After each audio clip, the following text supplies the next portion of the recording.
وقالوا قلوبنا غلف بل لعنهم الله بكفرهم فقليلا ما يؤمنون ولما جاءهم كتاب من عند الله مصدق لما معهم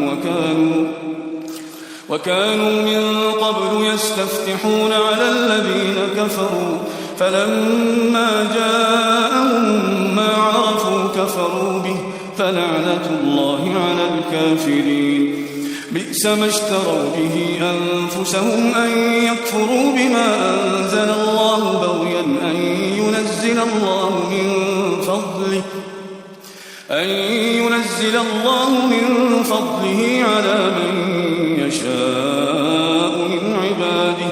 فباءوا بغضب على غضب وللكافرين عذاب